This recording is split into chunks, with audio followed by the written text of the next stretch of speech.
Hi guys, my name is DannyOHKOs and this is going to be our first video on the OHKOs gaming channel. Today we're going to cover how to catch or breed a Pokemon and how to train it. So what individual parts of a Pokemon we're going to worry about for a competitively viable VGC Pokemon. Each Pokemon is going to have their own ability, their own nature, their IVs, which are at birth stats that dictate their, 6 given stats. They're going to have EVs, which are stats that are given by you, the trainer, through training with other Pokemon. They're going to have moves, which are learned. They're going to have items, which you're going to have to seek out and have them hold. They're also going to have a level, which is experience-based. They're going to have a Dynamax level, which is raised through candies. And they're going to have potentially a Gigantamax factor, which will allow them to Gigantamax, depending on the species. So where are you going to get your Pokemon? Your Pokemon are going to be caught in a couple of different ways. The most efficient and the best way to have the most control over what Pokemon you have with what specific attributes is going to be through breeding. So if you go to the Bridgefield Nursery, you're going to be able to talk to the daycare lady. It's this fine woman right here, and she's going to let you leave 2 Pokemon. If your 2 Pokemon are in the same egg group, which is something you can search for, you can find out what egg group your Pokemon's in, then they will breed. The female parent will pass down the species. So if you're breeding a female Skitty with a male Wailord, the female is going to pass down her species. It's going to end up being a Skitty egg. In addition to being able to control the species of what Pokemon you're getting, you can control their IVs and their nature. IVs, as we've stated, are stats at birth that dictate the individual stat of a Pokemon. IVs can range from 0 to 31, and for any stat that you care about, you're going to want 31 in that specific stat. So, for example, speed is really important. You want to be able to outspeed your opponent's Pokemon so your Pokemon's attacking first. Most typically, you're going to want a 31 there to maximize its speed stat. The best way to dictate which IVs your Pokemon are going to have in which stats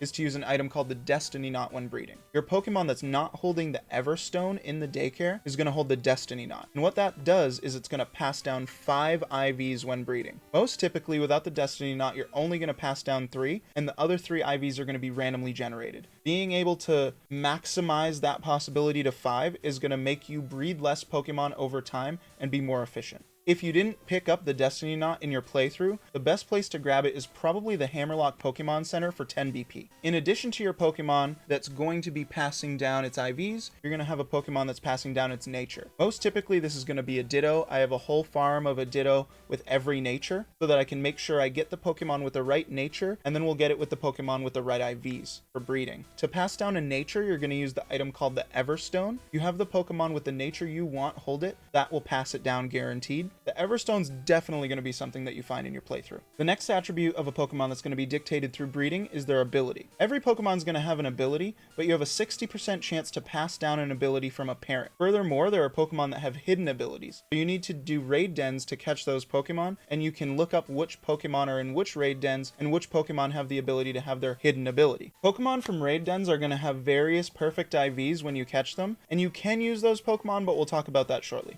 Another way that you can get your Pokemon to have the correct nature, but maybe random IVs, is to use the Synchronize ability. Synchronize is going to match your Pokemon's ability to the wild Pokemon's ability. In this example, you can see that I used an Abra with a Jolly nature to catch Pokemon that are Jolly in the wild. So what are you going to do with those Pokemon that maybe don't have the right stats, but you want to use them? Either you found them in the wild and it's maybe 1 stat off, or you got it in a raid den, but it's 1 stat off, and maybe, or possibly it doesn't have the right nature when you got it in a raid den. So you're going to want to go to Winden. Winden's your destination at the battle tower. The first thing to note is if it has a regular ability and you want the other regular ability, for 50 BP you can pick up an ability capsule and swap that over. You cannot get the hidden ability with the ability capsule. A few steps away, this woman's going to sell you the Nature Mints. Nature Mints will not actually change the nature of a Pokemon, but they will modify the stats according to the nature listed on the mint. Each one of these also costs 50 BP. 3 more steps back in the way we came, you're going to see this bottle cap here right under the ability capsule. A bottle cap's going to cost you 25 BP, and it's going to let you perfect any IV for the particular Pokemon you choose. So if you catch a shiny, or you catch a really decent one in a raid den that's 1 bottle cap away, this might be the best way to perfect that Pokemon. Now there is a little work involved in using your bottle caps. and it means you have to get your Pokemon to level 100. This is a bit of a stretch, but if you do enough raid dens, then you'll have experience candies, and this might be quick. If you just go to this guy across the way on the other end of the battle tower, shortly after leveling your Pokemon up to 100, you can use your bottle caps. There's also golden bottle caps that will maximize all of their IVs. I only recommend using these on physical attackers. Something we haven't mentioned about IVs yet is that you want a 0 or very low IV stat on a special attacking Pokemon. And that's because Confusion, the status condition, is treated as a physical attack with 40 base power. Minimizing that attack IV on a special attacker like Milotic is going to minimize how much damage she's going to take when she hits herself in Confusion. Hey guys, Danny from the future here, and I'm editing this video and I'm realizing that I didn't tell you how to check your Pokemon's IVs. So you're going to want to go to the battle tower and defeat Leon. Basically just battle until you beat Leon. You'll get the judge function. You'll be able to press plus in your Pokemon box menu and it'll show you what IVs your Pokemon have.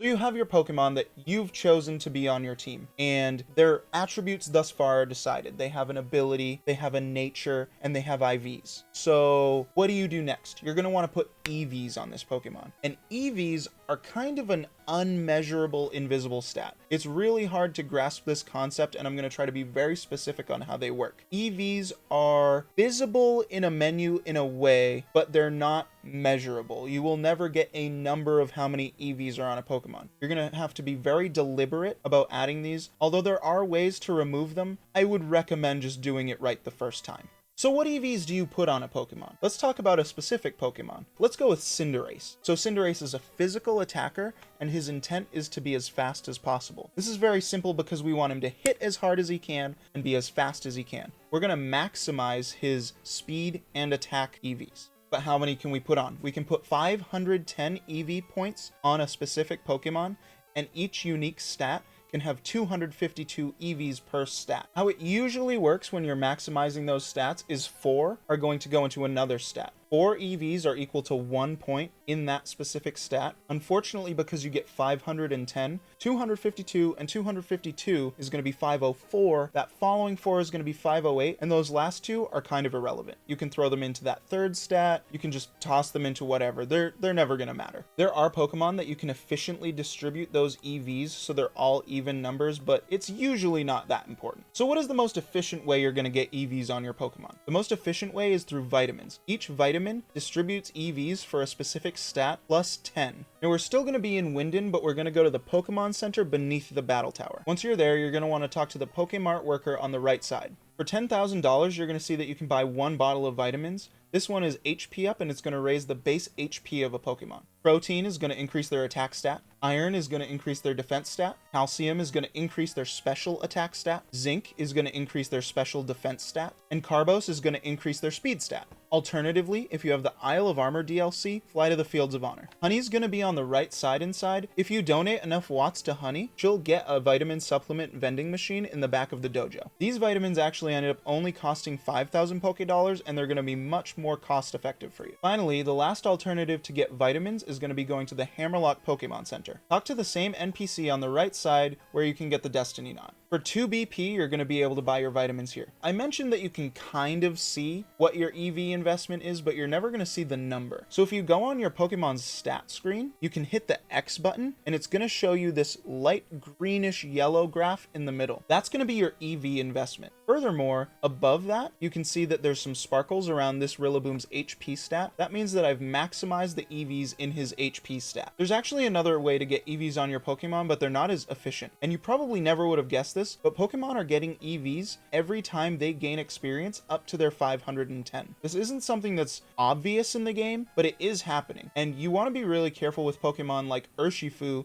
not putting EVs on them without being deliberate about it. Again, you can reset these, but sometimes it's better to just set them to the side, find a plan, and then follow that before you give them their experience, moves, etc. When you want to invest in a specific stat, the best thing to do is search which Pokemon, distribute which EVs, and then go and battle a bunch of them. Some ways that you can add to this are with items like the Macho Brace, the power items, and also with something called Pokerus. Pokerus is pretty random and you're not likely to get it, but it's going to double your EV distribution. I don't want to recommend this method for the vast majority of your EV training. It's not going to be as efficient as buying vitamins, which really is pretty affordable. You're not going to be training that many Pokemon. It's not going to cost you that much money. But if you want to just add 2 to the top of a 252 EV stat, go ahead and battle a Rookidee with the Macho Brace attached and just get that last 2. If you want a deliberate way to know if you've invested your full 510 EVs into a Pokemon, if you've been calculating it, but you just want to make sure, you want to go to Hammerlock, but you want to go to the right instead of to the Pokemon Center. There's going to be this house. If you want to go inside, you want to talk to this lady, and you're going to pick the Pokemon that you've been training. If they have 510 EVs, she's going to give them the effort ribbon. The reason I mention this is I use the effort ribbon to make sure that I followed my plan. If I didn't get the effort ribbon, there's a really good chance that I wasn't deliberate enough in how I distributed my EVs, and this does matter. 1 EV off can alter the stat of the Pokemon that you're trying to train, and that can make or break your team. If you do revisit that Pokemon and you did make a mistake, sometimes you can reset. Maybe you won't lose that much progress. There are ways in the Isle of Armor that you can reset EVs, and there's also berries that you can use to reset EVs.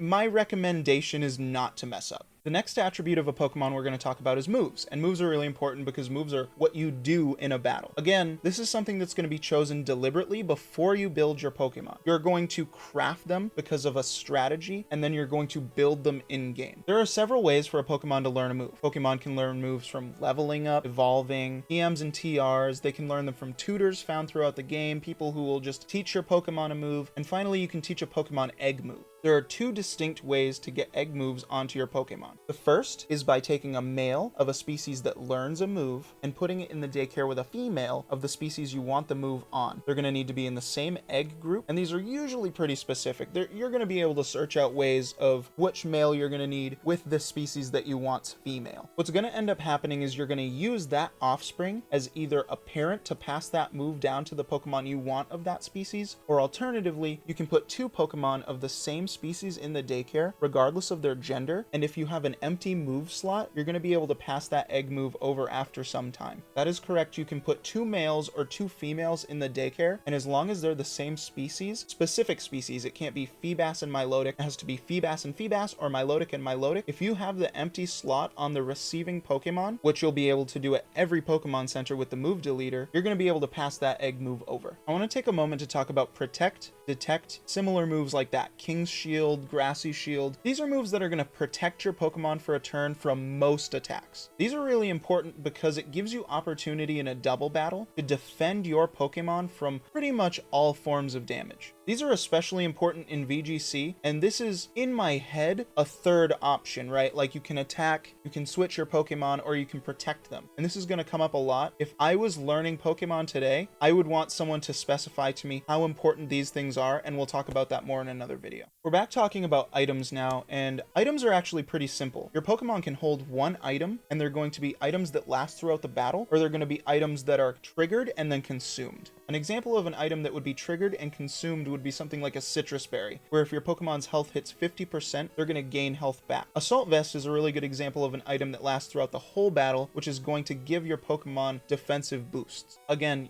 the item you put on your Pokemon is going to dictate what strategy you chose, so it's going to be pretty deliberate when you decide which item to put on your Pokemon. Now, in regards to level, your Pokemon just needs to be level 50 or higher. The only time you're going to need to go up to 100 is to give your Pokemon bottle caps and hyper train them to maximize their IVs. Other than that, it's really just once you hit 50, you'll be totally fine. And that's really not that many experience candies. That's going to be your fastest way to do it. Conversely, you can go to the Isle of Armor and battle Chanseys and Blissies. It's probably not as efficient, but if it's a low level Pokemon, you can probably do one and get a lot of levels out of it. Really, the only objective reason to level a Pokemon up over 50 for VGC, if you're not going to use bottle caps to hyper train it, is if it has moves that you need it to learn at a level above 50. A Pokemon's Dynamax level is going to dictate how much HP they get when they Dynamax. So a Pokemon can have up to 10 in their Dynamax level, and this is dictated by either what their Dynamax level was when you caught them in a raid den, or how many Dynamax candies you've fed them. I'm going to go ahead and recommend that just all of your Pokemon have 10 Dynamax candies. You're going to get a slew of them throughout your game,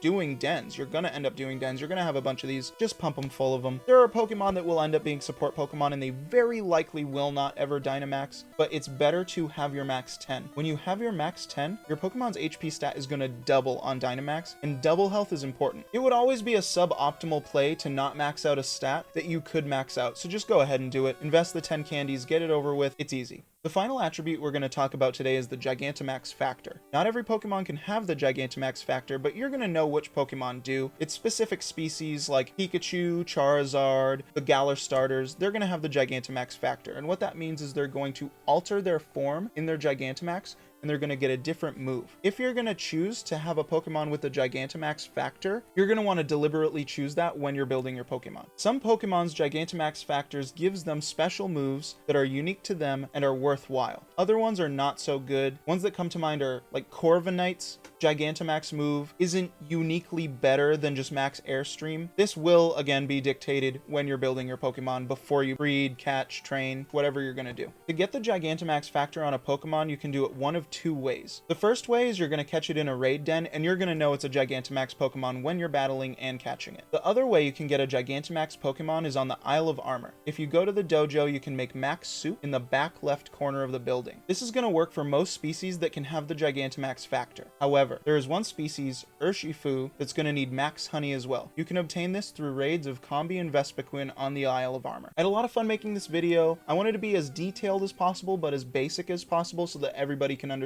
how to create a competitively viable Pokemon. I'd like to ask for 10 likes on this video, simply to gauge the demand for something like this, and then I'd be happy to make more. If you have any questions, please comment below. Feel free to ask, and I'll answer them as fast as possible. Once again, my name's DannyOHKOs. You can find me at twitter.com/DannyOHKOs, on Instagram as DannyOHKOs, and on twitch.tv/DannyOHKOs. Good luck on your Pokemon journey, and I hope to see you soon.